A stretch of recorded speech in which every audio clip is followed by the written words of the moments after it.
warahmatullahi wabarakatuh. Waalaikumsalam warahmatullahi wabarakatuh. Bagaimana kabarnya hari ini Ananda? Alhamdulillah sehat, Bu. Alhamdulillah. Untuk pertemuan kali ini dan untuk pembelajaran hari ini, alangkah baiknya kita membaca Al-Quran terlebih dahulu. Siapa yang bisa membaca Al-Quran? Saya, Bu. Ya, silakan kepada Muhammad Al-Adib untuk baca Al-Quran. A'udzu billahi minasy syaithanir rajim.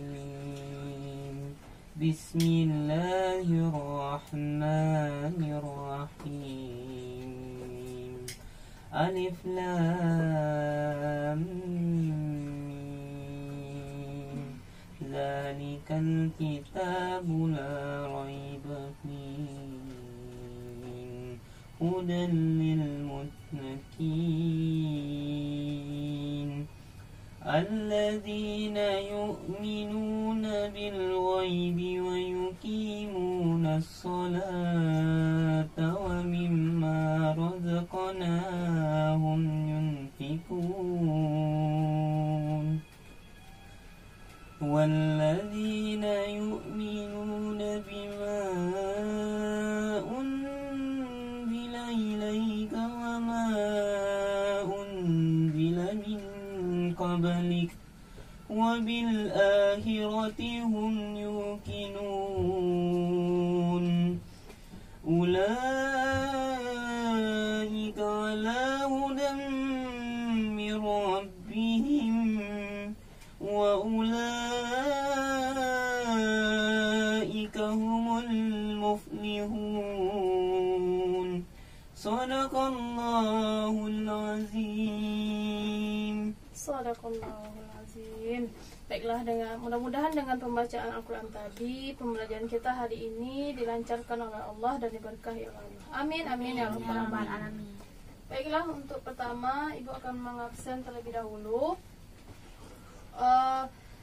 Muhammad Al-Adib, Hadir, Bu. Nur Hafizah, Hadir, Bu. Nah, baiklah. Alhamdulillah hadir semua ya. Iya, Bu. Nah, untuk pembelajaran hari ini yaitu kita membahas tujuan dan fungsi Al-Quran. Nah, sebelum kita masuk ke materi, Ibu ingin menjelaskan tujuan dari materi ini, materi hari kita hari ini, yaitu yang pertama, siswa mampu menjelaskan apa itu fungsi dan tujuan Al-Quran. Dan yang kedua, yaitu siswa mampu menerapkan dan mencerminkan perilaku yang memfungsikan Al-Quran. Dan yang ketiga yaitu siswa mampu menerapkannya dalam kehidupan sehari-hari. Nah, materi kita hari ini yaitu, kita langsung masuk ke materi, yaitu tujuan dan fungsi Al-Quran.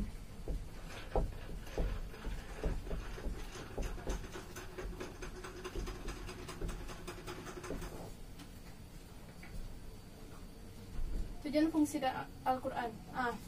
Ibu mau tanya, apakah ada yang tahu tujuan dan fungsi Al-Quran? Salah satunya? Apakah? Silakan Nur Hafizah. Apa tujuan dan fungsi Al-Quran? Sebagai petunjuk bagi manusia.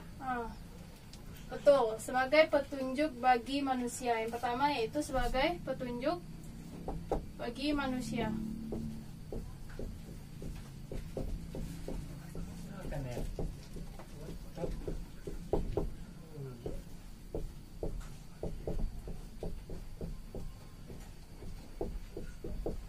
Sebagai petunjuk bagi manusia.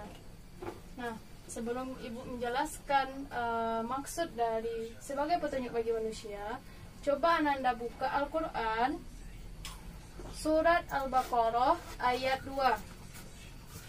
Nah, di sini sudah Ibu buatkan, Zalikal kitabu la raiba fihi hudal lil muttaqin. Al-Baqarah ayat kedua. Nah, Zalikal kitab, kitab Al-Quran ini, la raiba fihi, tidak ada keraguan padanya, hudal lil muttaqin, petunjuk bagi orang yang bertakwa. Nah, di sini sudah ada kata huda, berarti artinya petunjuk. Nah, maksud petunjuk di sini yaitu Al-Quran adalah petunjuk bagi kita dalam melakukan kehidupan sehari-hari. Apapun yang kita lakukan di dunia ini, kita harus melihat Al-Quran, yaitu berpedoman kepada Al-Quran, karena Al-Quran adalah petunjuk bagi kita. Nah, kenapa Al-Quran itu menjadi petunjuk bagi kita? Karena Allah sendiri sudah mengatakan bahwa Al-Quran ini tidak ada keraguan padanya, bahwasannya Al-Quran ini murni dari Allah, wahyu yang diturunkan oleh Allah kepada Nabi Muhammad SAW melalui malaikat Jibril. Nah, dari situ saja kita sudah tahu bahwa Al-Quran ini adalah wahyu yang diturunkan oleh Allah kepada Nabi Muhammad SAW. Kita lanjut yang kedua, yaitu tujuan dan fungsi Al-Quran yang kedua sebagai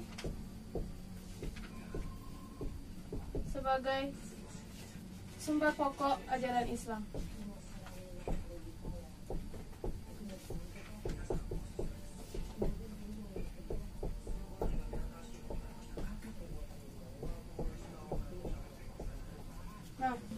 Nah, Ananda semua coba buka Al-Quran surah An-Nisa ayat 105. Nah, sudah dapat? Sudah, Bu. Nah, di sana Ibu bacakan, Bismillahirrahmanirrahim. Inna anzalna ilaikal kitaba bil haqqi litahkuma bainan nasi bima arakallahu wala takun lil khainina khasima. Artinya, inna anzalna, sungguh kami telah menurunkan ilaikal kitab Al-Quran kepadamu Muhammad, bil haqqi, membawa kebenaran, litahkuma bainan nasi, agar engkau mengadili antara manusia, bima arakallahu, yang telah antara manusia dengan apa yang telah diajarkan Allah Subhanahu wa taala kepadamu. Wala takun lil khainina, dan janganlah engkau menjadi penentang orang yang tidak bersalah, khasima, karena membela orang yang berkhianat. Nah, di sini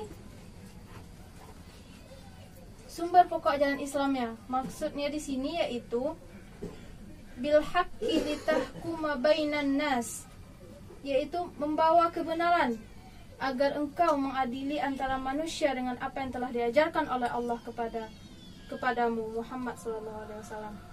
Nah, maksud di sini sumber pokok ajaran Islam yaitu ajaran Al-Quran ini adalah sebagai penyempurna atau penyempurna dari kitab-kitab sebelumnya, karena Al-Quran ini sudah mutlak kebenarannya, karena Al-Quran ini menjadi penyempurna dari kitab Taurat, kitab Zabur, dan kitab Injil. Al-Quran membenarkan kitab-kitab sebelumnya, tetapi juga menyempurnakan kitab-kitab sebelumnya. Karena itu Al-Quran adalah sebagai sumber pokok ajaran Islam. Nah, selanjutnya yang ketiga tujuan dan fungsi Al-Quran yaitu sebagai peringatan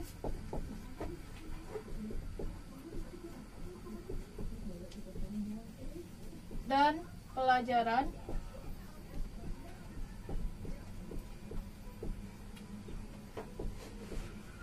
bagi manusia. Nah, sebagai peringatan dan pelajaran bagi manusia. Nah, di sini Ibu coba Ananda buka Al-Quran surah Al-A'raf, surat yang ke-7. Nah,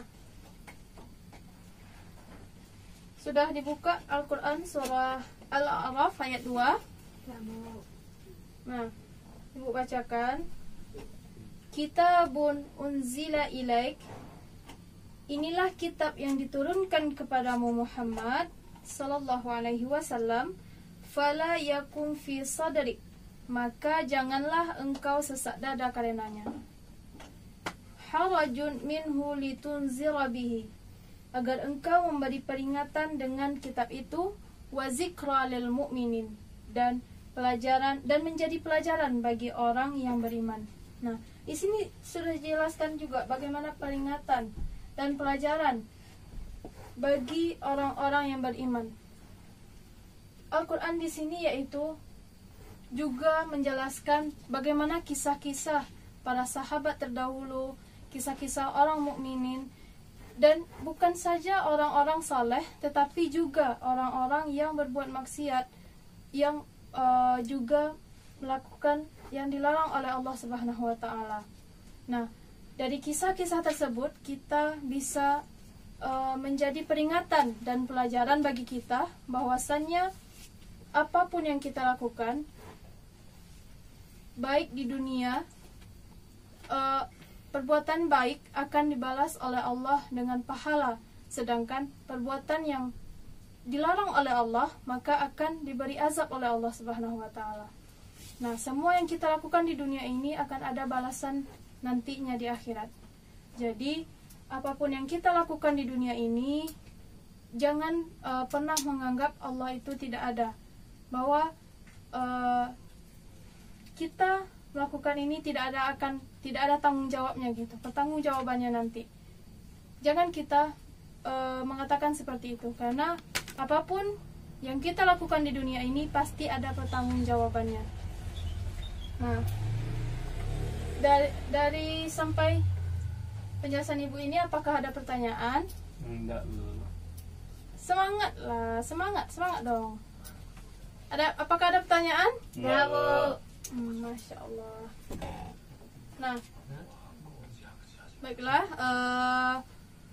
karena materi kita sudah Ibu jelaskan tadi, maka Ibu akan memberikan tugas di rumah, yaitu untuk menghafal Al-Quran surah Al-Baqarah ayat 2. Yang kedua tadi Al-Quran surah An-Nisa ayat 105, dan Al-Quran surah Al-A'raf ayat 2. Nah, itu tugas di rumah. Besok Ibu tagih tugasnya, bukan hanya ayatnya saja ya, tapi juga dengan artinya. Karena kalau dengan ayatnya saja tapi Ananda tidak tahu artinya, itu sama sekali Ananda tidak akan paham apa makna dari ayat tersebut. Nah, baiklah, untuk tugas sudah Ibu jelaskan. Masih ada pertanyaan? Tidak, Bu. Baiklah, untuk pembelajaran hari ini kita tutup sampai di sini. Mudah-mudahan pembelajaran kita hari ini diberkahi oleh Allah dan diridhai oleh Allah, dan Anda pas ketika keluar dari sini juga mendapatkan ilmu dan juga bisa mengamalkannya dalam kehidupan sehari-hari. Baiklah, sekian dari pembelajaran kita hari ini. Sama-sama kita membacakan doa kafaratul majlis. Subhanakallahumma wa bihamdika asyhadu an la ilaha illa anta astaghfiruka wa atubu ilaih. Baiklah. Assalamualaikum warahmatullahi wabarakatuh. Waalaikumsalam warahmatullahi wabarakatuh.